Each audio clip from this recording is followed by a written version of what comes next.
Hi guys, this is Dan from Magic Pachinko Restorations with another short video on a vintage pachinko machine. Certainly if you like these videos, please click on the subscribe button. Give me a like, give me a comment. Love to hear the comments and see what people are thinking. Also, you can visit magicpachinkorestorations.com. That's the website. There's a place to contact me there, instructions on how to send pictures of your machine and so on and so forth. When you guys contact me, please do me a favor. If you send me a text, make sure your name is in it. I'll get a text from somebody. They'll say, this is my machine, and I have no idea who you are. So please put your name in the text so that I can call you and say, hello, John, or something, you know. Also, I feel kind of weird saying this, but I'm just a guy that repairs pachinko machines. Yes, I've got a big YouTube following, but that really doesn't mean anything. I mean, I'm glad for it. I'm happy that I have over 1,000 subscribers, but I still get a kick out of it when I call people and they're just amazed that I call them back. It's like, hey, I'm just a guy that fixes pachinko machines. So keep the comments coming. Enjoy the videos. I'm glad that the videos are helping you guys out that are trying to restore your own machines and learn how to set them up and so on and so forth.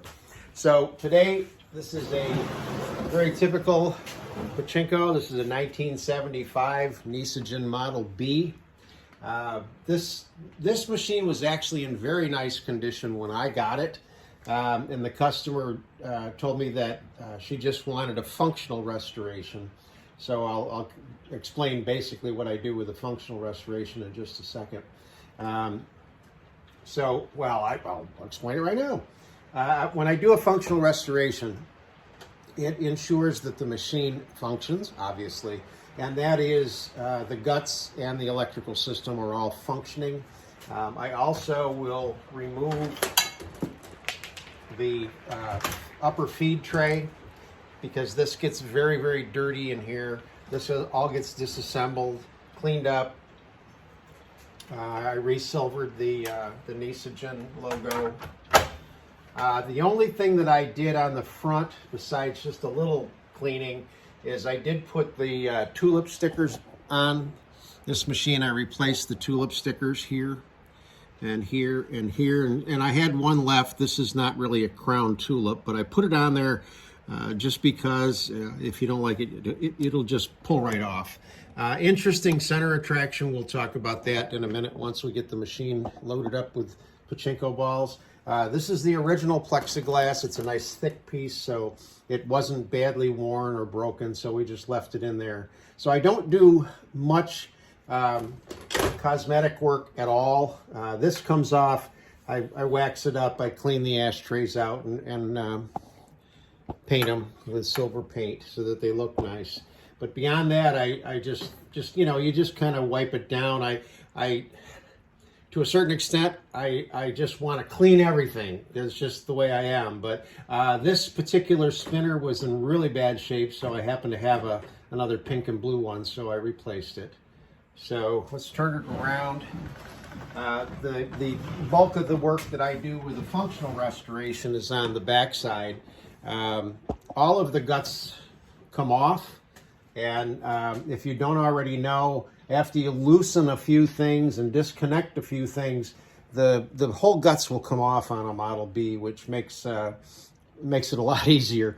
Once the guts and everything that was on this board are off, I sanded the board down, put a coat of polyurethane on it so that it won't warp in the future. Redid all of the electrical, including putting my 12-volt power supplies on. Made sure all the lights work, so on and so forth. This one had all the covers and things, so we didn't have to worry about any of that. Now, I will get into one thing, and this is kind of a reoccurring theme if you've watched the last few videos, and that is using lubricant on your pachinko. I'll stand by my statement and say don't use any kind of oil on your pachinko machine. This particular machine, former owner, and again, no reflection on a former owner, but the former owner went in and oiled everywhere. Everywhere there's a pivot, they oiled, and that's not a good thing to do. It's not necessary. There are better ways of making sure the machine will work. For example, this is a brass pivot and a metal piece, and they had oil in here. Eventually the oil collects dust, the oil dries out, and it makes the movement of this very sticky. So when I take these off, I have a sonic cleaner for the metal, but you can just clean this with Awesome or something, polish the brass, put this back on, it'll be 100% clean, and you absolutely don't need lubricant. Now, I guess some people don't want to go to that extreme to take it all apart and clean it properly, so they say, well, I'll use a dry lubricant. And again, I'm not going to argue with those people. I've never used dry lubricant, but again, I will just stand by my statement that if your pachinko machine has been cleaned properly, you don't need any kind of lubricant anywhere. Well, I'll take that back. I'll say one thing. The ball bearings in here and on the actual launch arm in here, I will put some oil in there, very lightweight oil. This is metal on metal. This is okay for oil. Plastic, brass, no. Just leave it alone. Get it clean. So this would be the only place I would put any kind of oil, okay? All right, get down off the soapbox. So this is how you properly load a Model B. Right here is the mechanism that controls the ball dump.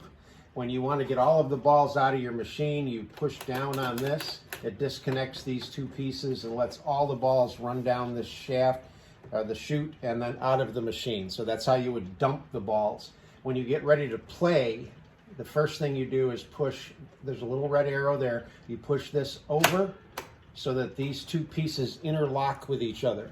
What that now does is allows the balls to come through the turnaround and go into the jackpot. So that's the first thing you do, very important, because if you don't, you're going to get balls running out and going all over the floor. So just to make sure that everything is good, you put a handful in, and they should run right through the system and go into the jackpot. Let me get this plugged in. That's the ball out light. It says I don't have enough balls in me to play. This particular machine is one of the few that Nishijin put a second bulb down here with a red lens, and it shows out the front really very nicely. Another handful. Everything this is a double run. Everything is filling properly. So now, for example, if you have 500 pachinko balls that you've bought, you want to put 480 of them right there.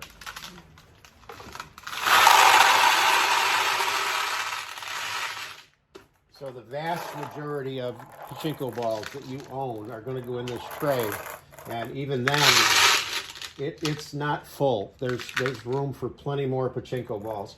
So now there's balls here, here, here, and here, and the machine now has the right amount of pachinko balls in it. The second thing that you need to do is make sure that your seesaw is in the right position. The seesaw is the white plastic in here. And it's set right now at this position, which is the correct position. If it's down, it's in the wrong position. To get it back up, there's again a red arrow, there's a little push rod here. You just push up on the rod and it'll bring the seesaw up. That is very, very important to the proper operation of your pachinko machine. If you start to play with it down, you won't get any payouts. The balls will just jam and back up in your machine. So make sure you do that.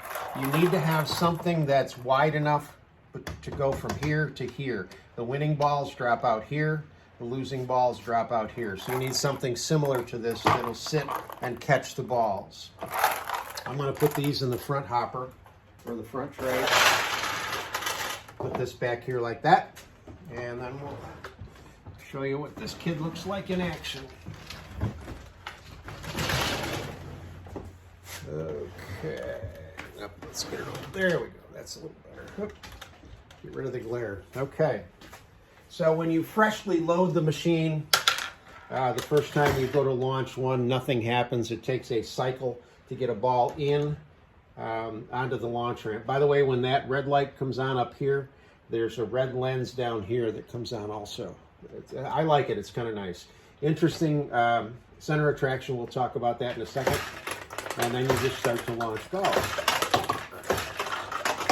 Now, ideally, when you launch balls, you want them to come around and start to lose momentum right about here so that they fall down through the center attraction, because that will open the side tulips. There.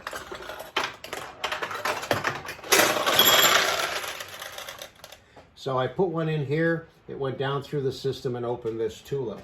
Now, I'm going to stop the video because the jackpot light didn't come on, so it was coming on, but it didn't come on that time. So I'll check it and we'll start the video up again. Okay, we're back. I've turned the machine around. I'm going to show you what went wrong here. Oh, sorry, I'm trying to get a pointer. All right, there we go. All right.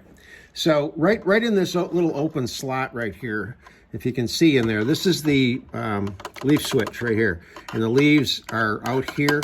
And this is the jackpot arm part of it. And when this goes up, it lifts on these two, pushes these two together, and then the jackpot lights come on. So what had happened is this piece had gotten on top of the leaf, so it wasn't lifting the leaf up. So now that I've got that set back properly, we should be back in business.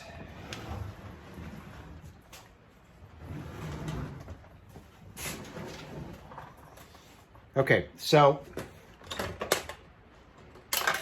we've got one tulip open.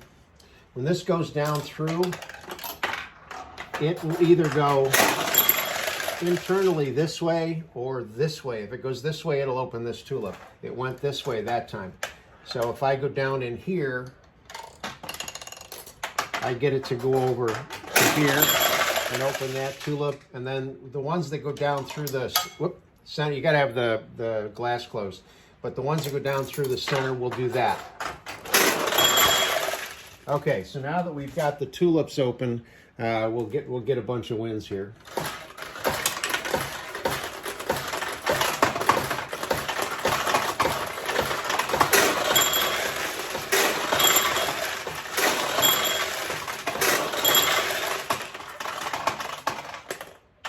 So that's the 1975 Model B. Hope you like it.